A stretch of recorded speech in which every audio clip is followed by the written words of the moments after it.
देखिए, कहता है एक शहर की जनसंख्या 1,76,400 है। यदि यह प्रति वर्ष 5% की दर से बढ़ती है तो 2 वर्ष बाद इसकी जनसंख्या क्या होगी? तो 5%, तो 5% का मतलब कितना हो गया? 1/20, और 20 से 21 हो जाएगा, तो 20 × 20 = 400। यानी कि 1,76,400 का मान आपके पास दिया हुआ है। कितना? 400 का ये मान, और निकालना कितना है? 441 का मान। बात समझ में आया कि नहीं? क्या? ठीक है? दिक्कत है तो बोलिएगा। ठीक है। 400 क्या था? मूलधन था, और 441 हो गया जनसंख्या मिश्र धन। तो मिश्र धन का मान पूछा जा रहा है। तो और दिया हुआ आपके पास मूलधन है, तो 2 जीरो से 2 जीरो खत्म कर देंगे। अब क्या होगा? 4 से हमको काटना है ना? तो 4 से कट जाएगा ये। कितना मरते? 4 × 4 = 16, 1 4 × 4 = 16, 4 × 1 = 4। अब जो है यहाँ पे गुना करने का लफड़ा हो गया, इसीलिए जो है कैलकुलेटर और ये देख रहे थे, है ना? अब जो है एक चीज तो देख सकते हैं, इकाई का अंक क्या आएगा? 1 आएगा। 2 ऑप्शन मेरा खत्म। ठीक है, यूनिट डिजिट देख लिए, है ना? यूनिट डिजिट देख लिए तो क्या हो गया? ये हो गया। गुना होगा एक में से एक, तो क्या होगा? यूनिट डिजिट एक आएगा, तो यही दोनों ऑप्शन में से कोई होना है। अब आइए, अब क्या कर सकते हैं? यहाँ पे डिजिटल सम लगा सकते हैं। 4 4 8 1 9, 9 का डिजिटल सम गुना होकर के 9 ही आएगा। अब डिजिटल सम लगा दीजिए। तो ये क्या है? 2 1 3, 6 3 9, खत्म हो गया। 9 से 9 खत्म हो गया। 4 1 5, इसका डिजिटल सम क्या आया? 5 आया। तो ये नहीं होगा तो होगा कौन? यही होगा ना। अगला क्वेश्चन। 100, मतलब 30 और 20 का डिफरेंट दिया हुआ है ना? 12 अधिक है या 12 कम है, ये सब जो भी बोले बात वही है। मतलब अंतर है। तो किस संख्या से, मतलब कहता है यदि किसी संख्या का 30% उस संख्या के 20% से 12 अधिक है, तो वह संख्या क्या है? किसी संख्या का 30%, तो 30% क्या है? उस संख्या का 20% अगर करेंगे तो क्या है? ये 12 अधिक है। 12 कौन अधिक है? 30%, है ना? तो 30% अधिक है, तो इसका मतलब 30 और 20 का डिफरेंट कितना हो गया? 10। तो 10% का मान आपके पास दिया हुआ है कितना? 12। तो पूछा क्या जा रहा है? तो वह संख्या क्या होगी? 100% का मान। तो 100% ये कितना गुना? 10 गुना, है ना? तो ये भी 10 गुना हो जाएगा, 120, अर्थात ऑप्शन बी। क्या हो गया? 40% का मान 60।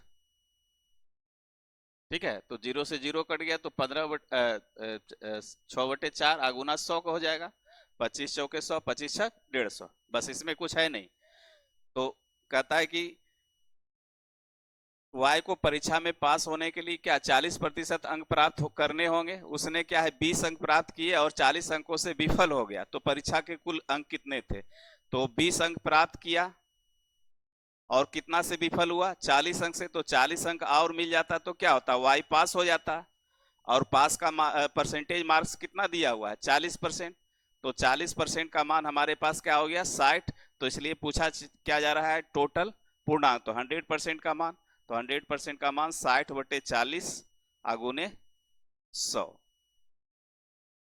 0 से 0 खत्म कर दीजिए। 15 चौके 60, अर्थात 150। फुल पूर्णांक 150 था। ऑप्शन आपका सी। आइए, आइए, यदि दूध की कीमत पानी से 15% अधिक है, तो पानी की कीमत दूध से लगभग कितने प्रतिशत कम है? तो ये सब डाटा कोई खास है नहीं, आप फ्रैक्शन में भी बदल सकते हैं, ऐसे भी परसेंटेज में ले जा सकते हैं। दूध की कीमत किस से? पानी से 15% अधिक है, तो दूध रेशियो पानी कर दीजिए। पानी से अधिक है, तो पानी 100 होगा, तो ये क्या हो गया? 115। अब ऐसे भी कर सकते हैं, 20 + 100 और 23 × 5 = 115। 23:20 हो गया। अब क्या पूछा जा रहा है?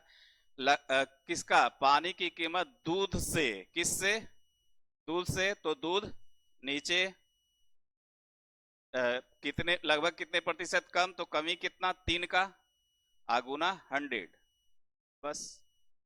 अब 300/23, तो 23 एकम 23, 7 30, कितना हो गया? 23 × 3 = 69, 170, है ना? तो फिर नहीं जाएगा, 0 उतारेंगे, और 23 चौक 92। अब उतना कर दिए हम, लेकिन यही करने के बाद हमारा ऑप्शन चला जाता है, तो ऐसे दिखाई पड़ रहा है।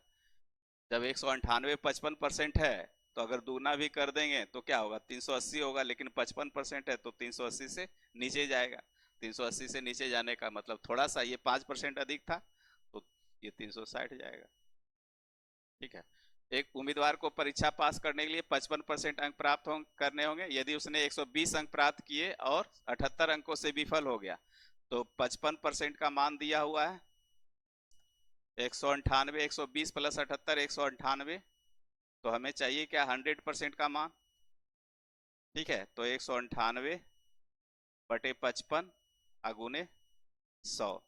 ठीक है, 11 से काट दीजिए, 11 पचे 55, 11 का 11, 11 ठे 88, 5 20 100, 18 दूना 36, 360। ऑप्शन आपका डी। कई चीज होता है, कैलकुलेशन पे काम कीजिए। अमिता की आय 2019 में 21,000 रुपये थी, है ना। क्या कहता है, अमिता की आय 2019 में 21,000 रुपये थी, उन्हें हर वर्ष 10% की वृद्धि मिलती है। 2021 में उनकी आय क्या होगा, तो 10 से का फ्रैक्शन 1/10, 10 से 11, कितना साल तक, 2 साल तक। तो 10 10 100 एगर गरे 21 से, यानी प्रेजेंट कितना है 21,000, और ये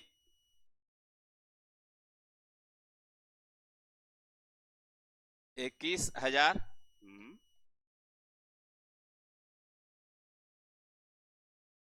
21,000 आई की कितना का मान है, 10 10 100 का मान। अच्छा ये कितना, एगर गरे 21 से 121 का मान। 2 जीरो से 2 जीरो खत्म हो गया। अब जो है क्या है, 1 जीरो तो आएगा, तो 1 जीरो वाला जो है यहाँ पे है। ठीक है, हम गुना नहीं भी करेंगे तो भी देख लेंगे, 1 जीरो ही आना है, तो 1 जीरो यहाँ है और 1 जीरो यहाँ पे है। 2 ऑप्शन तो हमारा खत्म हो गया। जीरो हालांकि नहीं भी देखा जाता है, ठीक है, लेकिन यहाँ पे दिखा देते। जीरो के बाद इकाई अंक क्या मिलेगा, 1। ठीक है, बिना गुना किए हुए भी किया जा सकता है, तो हो जाएगा 25,410। ठीक है, चलिए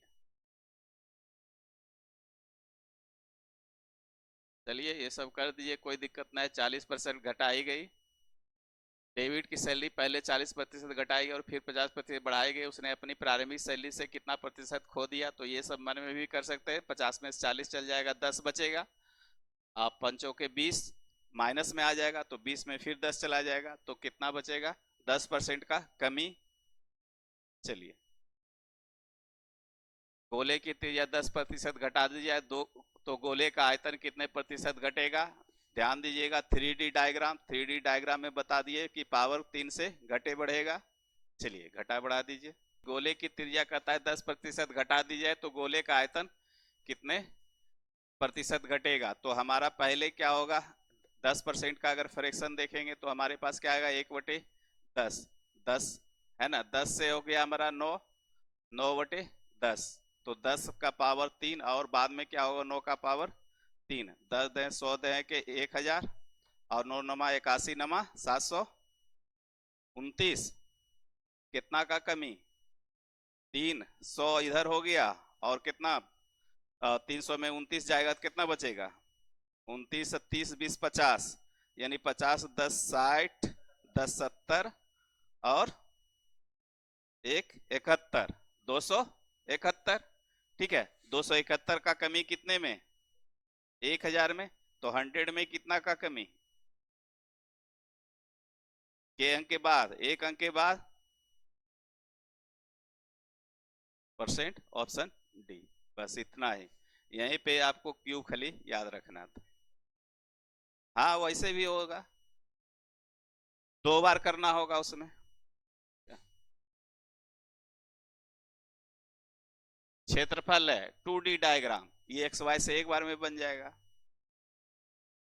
कुछ भी रहे, क्षेत्रफल में 2D डायग्राम, बस इतना याद रखना है। 2D जब पूछे तो एक्स वाई से आपको बना देना है, और जब 3D डायग्राम आयतन जब आवे तो उसको पावर क्यूब पे ले जाना है, यानी 3 पे, है ना। 30% बढ़ा दिया जाए, 30% घटा दिया जाए। जब सेम डाटा रहे और उतना ही का बढ़ना और घटना, तो सीधे क्या करते हैं, 30 का स्क्वायर अब बटे 100 कर देते हैं। ठीक है, तो ये 900 हो जाएगा अब बटे 100 अर्थात 9% का कमी। और ऐसे हालत में हमेशा क्या होता है, कमी ही होता है। एक बार उतना ही बढ़ाइए, है ना, संख्यात्मक मान, और उतना ही घटा दीजिए, या एक बार घटा दीजिए उतना ही और बढ़ा दीजिए, संख्यात्मक मान बराबर रहना चाहिए, तो हमेशा हाँ ऋण होता है। तो ये क्या कहता है, एक स्कूल में 260 छात्रों के सर्वेक्षण में 100 छात्रों को सेब का रस पीने वाला, 150 को संतरे का रस पीने वाला और 75 छात्रों को दोनों सेब और संतरे का रस पीने वाला बताया गया। यह बताइए कि कितने छात्र नो तो सेब का रस पी रहे थे और नो ही संतरे का रस। तो सबसे पहले पीने वाला कितना है ये काउंट करेंगे, दोनों पीने वाला। तो 100 छात्र क्या है, रस जो है क्या पीता है, सेब का। तो सेब का पीता है, तो 100 छात्र सेब का पीता है और 75 छात्र क्या है, दोनों पीता है। तो इसका मतलब यहाँ भी ये दोनों 75 छात्र यहाँ पे है, तो इसको हम जो है पहले हटाते हैं। तो 75 हटा दिए तो ये 25 क्या निकल गया, ओनली सेब संतरे का रस पीने वाला, सेब का रस पीने वाला। 100 में से 75 तो ओनली सेब का रस पीने वाला। 175 है क्या, संतरा पीने वाला। इसका मतलब 75 इसमें भी हटा देंगे तो हमारे पास 150 है, सॉरी 150 है संतरा पीने वाला। तो 75 हटा देंगे तो इसमें क्या निकल गया, 75 ओनली संतरा, केवल ये जो है दोनों नहीं पीता। अब जो दोनों पीने वाला कितना है, 75, दोनों पीने वाला 75। तो टोटल हमारे पास विद्यार्थी कितना हो गया, 175 दूना 150 और 25 175। मतलब टोटल जो है पीने वाला, ये क्या है, रस पीने वाला हमारे पास 175 हो गया। तो नहीं पीने वाला, तो टोटल हमारे पास कितना है, 260। तो 260 में से 175 हम लोग माइनस कर देंगे, यही हमारा नहीं पीने वाला निकल जाएगा। कितना हो गया, ये 15 है ना, 8 7 15 85, ये हमारा 85। बस ये क्या निकला, नहीं पीने वाला। ये ऐसा है जो कि कुछ नहीं पीता है। बस इतना ही कॉन्सेप्ट रहता है सेट थ्योरी में। ऐसी पे हिसाब जो है घुराते फिराते रहता है, कुछ नहीं है। इतना समझ गए, चीजें आप समझ जाइए। जो भी है, कहता है दो उम्मीदवार के बीच एक चुनाव में 80% मतदाता अपना मत डाले, जिनमें से 53 अवैध घोषित कर गया। 53 क्या है, इनवैलिड हो गया। अब विजेता को सूची के सभी मतदाताओं में से 48% मत प्राप्त हुआ और वह 1013 मत यानी 1013 से क्या है, जीत जाता है। और सूची में मतदाताओं की संख्या कितनी थी टोटल, तो यहाँ पे वो 100% का मान खोज रहा है। तो टोटल मतदाता मान लिया 100% था, तो 100 में क्या है, 80% वोटिंग किया। और 80% जब वोटिंग किया तो हुआ क्या, यहाँ पे इस में से जो है 53 को इनवैलिड हो गया, 53 अवैध हो गया। आइए, अवैध हो गया। चलिए अवैध पे अभी चर्चा नहीं करते हैं, अब चर्चा करते पहले किसको कितना मिला, क्या हुआ। तो कहता है कि सभी विजेता को सूची के सभी मतदाताओं में से 48% मिले। तो 48% वोट मिलने का मतलब है सभी में, तो सभी में मतलब 100 का ये 48% इसको प्राप्त हुआ, है ना, 48% प्राप्त हुआ। अब जो है यहीं पे समझना है कि वो कहता है कि जो विजेता था 48% मत प्राप्त हुआ, ठीक है। तो 48% जो प्राप्त हुआ होगा वो वैध मत होगा सब, उसका तो अवैध उसमें नहीं होगा। तो अवैध मत गया कहां, अगला पार्टी के पास गया होगा या आगे तरफ कहीं पे होगा, है ना। तो 48% इसका क्या है, एकदम वैध है, प्योर है, यहाँ पे जो अवैध मत नहीं है। तो अवैध मत जो बाकी 53 बचा होगा वो आगे के परसेंटेज में गया होगा। तो आगे का परसेंटेज कितना निकलेगा, 80 का 48 निकल गया, तो बचा कितना इसमें 32। इसी 32% में क्या होगा, ये अवैध रहा होगा,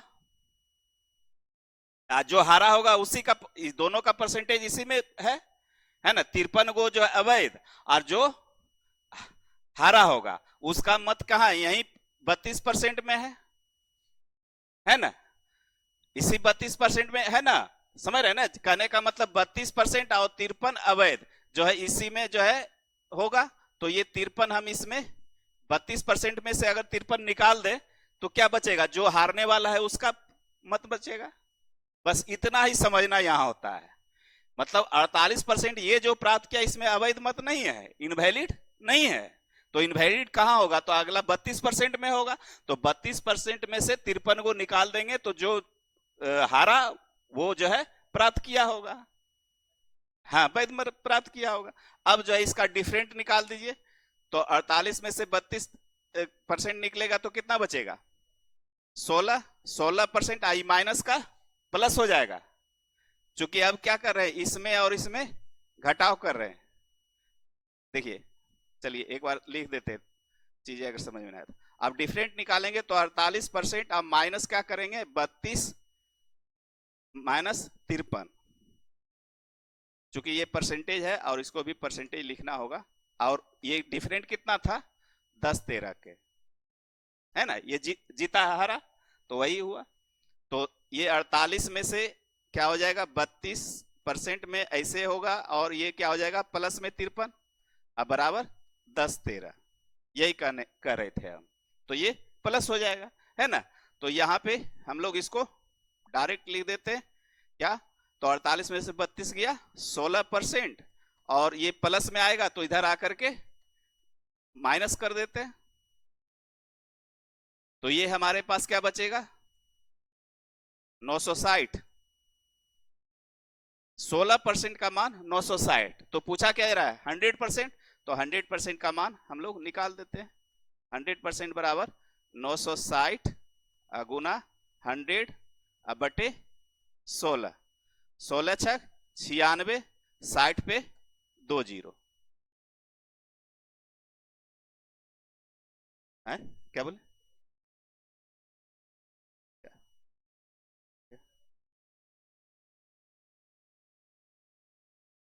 लगने वाली बात मत कीजिए, जो चीजें वहां दिख रहा है वो कीजिए, ठीक है। बस यहाँ पे यही चीज हमेशा, ये अवैध वैध रहेगा तो इसी को हमेशा ध्यान में रखिएगा। मतलब जीतने वाले का अगर दिया हुआ है तो वो उसमें इनवैलिड नहीं है, तो वो जाएगा क्या, अगला परसेंटेज में इनवैलिड जाएगा। तो इनवैलिड को 32% में माइनस कर देंगे तो जो भी बचेगा वो हारने वाला प्राप्त किया होगा। बस इतना ही कॉन्सेप्ट रहता है इसमें, और कुछ नहीं। तो समझ में चीजें समझना है। आइए आइए चलिए, समझ गए, अभी कॉन्सेप्ट नहीं आइए। अब देखिए, हम लोग जो है यहाँ पे कहता है कि प्रेजेंट में जनसंख्या कुछ था, और 3 वर्ष पूर्व, 3 वर्ष पूर्व, ठीक है, और यहां से फिर 2 वर्ष पूर्व। अब ध्यान कीजिए, अगर हम लोग, ये प्रेजेंट है यहाँ पे, वर्तमान में जनसंख्या कुछ है, तो अब हम लोग फॉर्मूला जब ऊपर में जाएंगे तो हम लोग क्या लगाते हैं, ए बराबर पी गुने 1 प्लस आर बटे 100 पर पावर टाइम या एन, है ना, यही फॉर्मूला लगाते हैं। तो हम लोग क्या जा रहे हैं, 3 वर्ष पूर्व, ध्यान कीजिएगा, ए बराबर क्या हो जाएगा, पी इंटू 1 प्लस आर बटे 100 पर पावर 3, और 2 वर्ष पूर्व जब जाएंगे तो हमारे पास क्या निकलेगा, ए बराबर पी गुने 1 प्लस आर बटे 100 पर पावर 2 निकलेगा ना। और ये दोनों के बीच में कितना का गैप है, 1 वर्ष का। तो वही 1 वर्ष का गैप का जो है कितना अंतर है, वही पूछा जा रहा है। आप बात समझ में आया होगा, 3 वर्ष पूर्व और 2 वर्ष पूर्व। अब जो है इसी 1 वर्ष का गैप का वो पूछ रहा है कि कितना उसमें जो है बढ़ा या घटा, तो बढ़ा ही होगा, है ना, घटेगा नहीं ना, जनसंख्या बढ़ रहा है। अब यहाँ पे थोड़ा सा और एक चीज और क्लियर करते हैं, 3 वर्ष से यहां पे आएंगे और 2 वर्ष से यहां पे आएंगे, ध्यान कीजिए, देख लीजिए पहले इधर, 3 वर्ष से यहां पे आएंगे तो क्या होगा, हमारा जो है ए वही रहेगा, और 2 वर्ष से भी यहां पे आएंगे तो हमारा क्या है, ए दोनों जगह सेम ही रहेगा, है ना, ए हमारा, लेकिन बदलेगा कहां, तो ये जनसंख्या, ये प्रिंसिपल यहां पे पी रहा होगा, लेकिन यहां पे प्रिंसिपल क्या पी रहेगा, नहीं रहेगा, क्योंकि चक्रवृद्धि ब्याज है। तो चक्रवृद्धि ब्याज में जो हमारा इंटरेस्ट मिलेगा, यहां पे प्रिंसिपल जुड़ करके अलग हो जाएगा, अलग हो जाएगा, तो प्रिंसिपल क्या होगा, यहां पे बढ़ जाएगा, कुछ सीआई कुछ जुटेगा तो यहाँ पे बढ़ेगा ना प्रिंसिपल। तो यहाँ कहने का मतलब है प्रिंसिपल हम अगर यहाँ पे P3 है मान लें, यहाँ P2 मान लें, तो यहाँ प्रिंसिपल क्या होगा P2 हो जाएगा। और यहाँ से फिर आएंगे हमारे पास तो अमाउंट वही मिलेगा, और यहाँ से फिर यहाँ पे आएंगे तो भी अमाउंट हमको वही मिलना है, मतलब हमारा मिश्र धन वही रहेगा, है ना। यहां से भी आइएगा तो प्रेजेंट में मिश्र धन क्या है वही निकलेगा, और 3 वर्ष से आइएगा तो भी मिश्र धन वही निकलना है यहाँ पे। लेकिन डिफरेंट क्या होगा, यहां से आइएगा तो प्रिंसिपल हमारा 3 वर्ष पहले कुछ रहा होगा, है ना, चूंकि चक्रवृद्धि ब्याज है तो ब्याज पर भी ब्याज लगता है। तो यहाँ पे 3 वर्ष पहले प्रिंसिपल हमारा कुछ रहा होगा, और 2 वर्ष पहले जाएंगे तो प्रिंसिपल हमारा बदल जाएगा। बदल जाएगा क्या, बढ़ जाएगा, है ना। तो बढ़ने का मतलब क्या होगा, यहाँ पे P2 ग्रेटर देन P3, है ना। P2 का मान अधिक रहेगा किससे, P3 से। तो अब जो है यहाँ पे देखिए P3 का मान अगर निकालना चाहे यहां से, तो हमारे पास क्या आ जाएगा, A बटे ये क्या होगा, पलट जाएगा, है ना, पलट जाएगा। पलटने का मतलब 100 बटे 100 प्लस R और पावर 3। और P2 का मान निकालना चाहे तो क्या हो जाएगा, ये भी पलट जाएगा। तो ये पे P2 का मान A गुने 100 बटे 100 प्लस R पर पावर 2। अब यही दोनों का हमको डिफरेंट चाहिए, P2 का और P3 का। तो P2 क्या है, ग्रेटर देन है, तो P2 ग्रेटर देन, तो P2 बराबर A को कॉमन कर लें यहां से, तो 100 प्लस 100 बटे 100 प्लस R पर पावर 2 माइनस 100 बटे 100 प्लस R पर पावर 3। ये हमारा कॉन्सेप्ट है। तो हुआ क्या, तो P2 माइनस P3 यहां पे करना था, ठीक है। यहां पे P2 माइनस P3 यानी कि दोनों धन का अंतर चाहिए, 3 वर्ष का और 2 वर्ष का। तो हमको क्या करना है, अमाउंट गुने दोनों का डिफरेंट, मतलब डिफरेंट किसका, तो रेशियो का, है ना, आर का डिफरेंट। तो यहां पे अब जो है क्वेश्चन ये इसको ऐसे बना सकते हैं, क्या निकलेगा, ए रखेंगे अगुना, है ना, ए गुना और क्या है 25%, तो 25% का मतलब 1/4। तो 1/4 का क्या कर दे, 4 से क्या हो जाएगा 5, है ना, 5 होगा, लेकिन उलट के लिखना है। यहां पे ध्यान दीजिएगा, यहां पे क्या है 100/100 प्लस R। चलिए तो यहां पे चीजें आप पहले हम दिखा देते हैं। ये क्या होगा 25% है ना, 25% बराबर क्या हो जाएगा 1/4 से हमारा क्या हो जाएगा 5/4। लेकिन जब हम जो है यहाँ पे लगाएंगे डिफरेंट का फॉर्मूला निकालेंगे तो ए गुने लिखेंगे, और क्या लिखते हैं हम लोग 100/100 प्लस R पर पावर क्या लिखते हैं 2 माइनस 100/100 पर प्लस R पावर 3, ये लिखेंगे, है ना। तो प्लस R रहने का मतलब क्या है, बड़ी संख्या जो है नीचे चलाएगा, है ना। 100 का मान क्या है यहाँ पे 4, और ये 100 प्लस R का मान क्या है 5 है। तो यहाँ पे हम लोग आगे इसी को लिख देंगे, तो ये क्या हो जाएगा 1,90,000 ना अगुने, तो ये क्या हो जाएगा उलट के लिखेंगे तो 4 चौक 16/25 माइनस 64/125। अब जो है इसको सिंप्लीफाई कर दीजिए,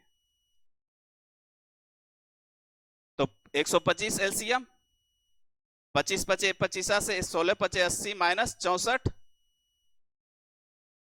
अब इसको ले जाएंगे तो 1,90,000 गुने कितना 16 125। अब काट खोट कर दीजिए इसको, तो क्या कितना, हाँ अब तो आ ही जाएगा 25/5 से, अब 25 सत्ते 75 से 175, 5 80 10 90 25 6 150, 2 0 5 से इसको फिर काट देते हैं, 5 एकम 5 और 2 7 25 5 दूना 10, इसको 1 0 आ जाएगा। गुना कर दीजिए 0 के 0 16 दूना 32 के 2 बाकियत में कितना 3, 16 5 80, 3 83 के 3, बाकियत में 16 8 24, 24 320। तो कॉन्सेप्ट बस क्या था वो बता दिए, और चीजें बस इतना ही है। और ये हमेशा रेलवे में भी पूछता है और एसएससी में भी पूछता है, ये हिसाब बहुत अच्छा हिसाब है। एसएससी जीडी में भी पूछता है और रेलवे में। और यहाँ हमेशा 3 वर्ष और 2 वर्ष ही रहेगा, और ये डाटा खाली चेंज करेगा। ये कहता है 2 प्रत्याशियों के बीच हुए चुनाव में 75% मतदाताओं ने अपने मत दिए, ठीक है, और दिए गए में से क्या 6% मत अवैध घोषित हो गया। तो 6% अवैध घोषित हो गया, तो बचा कितना 94%। और एक प्रत्याशी को 15,228 मत मिले, टोटल कितना मिला 15,228। कुल वैध मतों का 90% था, वैध मतों का कितना था 90%। आइए हमको इसको देखिए, खाली बैठाना है, बस चीजें समझ में आ जाएगा। देखते हैं, तो 75% हो गया, तो 3/4 आगुना ये कितना हो गया 6%। तो 6% ये 94 बच गया, तो 47 दूना 94, 47 बटे इसको 50 लिख सकते हैं, है ना। और बच गया कितना 90%, तो 9/10 बराबर 15 2 2 8, है ना। अब इसको एक ही तरफ ले जाते हैं, 15 2 2 8 आगुने 4 आगुने 50 आगुने 10, अब बटे कितना 3 गुने 47 आगुने 9। अब क्या कर सकते हैं, चलिए ये 3 हो गया, लेकिन यहाँ डिजिटल सम नीचे लगेगा, 3 9 को हटाना ही पड़ेगा बिना 3 9 नहीं हटेगा तब तक नहीं लगेगा, ठीक है। तो यहाँ पे है, हाँ वो तो गुना भाग है ही, लेकिन देख लेते एक बार। ये 9 को हटाना ही पड़ेगा आपको। 9 का 9 6 15, 9 से 9 6 54, और 9 अठी 9 9 81, और 9 दूना 18, 3 से फिर हटाना पड़ेगा, 3 5 15, और 3 6 18, 3 चौक 12। अब तो फिर बात है काटने में ही फायदा है, अब जब इतना काट देंगे तो काटने में ही फायदा है ना। फिर काटने में ही फायदा है, तो 47 से ये काट देंगे, कितना 47 का 47, 7 दूना 14, यानी 12 मरते, और गुना करके लिख देंगे। तो फिर चूंकि है क्या डिजिटल सम नीचे तभी लगा सकते जब 3 9 हट जाएगा तब, अन्यथा नहीं लगा पाइएगा, है ना। इस तरह से चीजें चलिए। ये वही चीज है, डाटा बदल के है ना, 1,90,000 वहां था, यहाँ 1,80,000 है, डाटा बदल के है। देखिए एक कस्बे की वर्तमान जनसंख्या 1,80,000 है, जो प्रति वर्ष 25% दर से बढ़ रही है। 3 वर्ष पूर्व तथा 2 वर्ष पूर्व की जनसंख्या क्या अंतर क्या होगा, तो ये आप डायरेक्ट, आप जो चीजें पता हो गया तो डायरेक्ट निकाल सकते हैं। क्या करेंगे 1,80,000 लिखेंगे, 1,80,000 गुना क्या कर देंगे, तो 25%, 1/4, तो 4 चौक 16, बटे 25, माइनस कितना 64/125, है ना। 4 चौक 16/25, पहले 2 साल का लेंगे, ठीक है, और फिर 3 साल का 64/125, ठीक है। अब ये लेकर के अब डायरेक्ट निकल जाएगा 1,80,000, और ये क्या हो जाएगा, तो 80 80 में से 64 जाएगा 16, 16/125। अब काट दीजिए इसको, खाली यहाँ क्या करेंगे 25 25 25 से 5 हो गया, 25 सते 75 से 25 दूना 50, 2 0। अब ये होगा 5 से 5 1 5, 2 7 5 के 20, अब 5 के 20, 1 0, ठीक है। अब गुना कर दीजिए, 0 0, 16 चौका 64 के 4, बाकियत में कितना 6, 16 चौका 64, 6 70 के 0, बाकियत में 7, 16 7 23, 23 0 40, है क्या 23 0 40, ठीक है। चलिए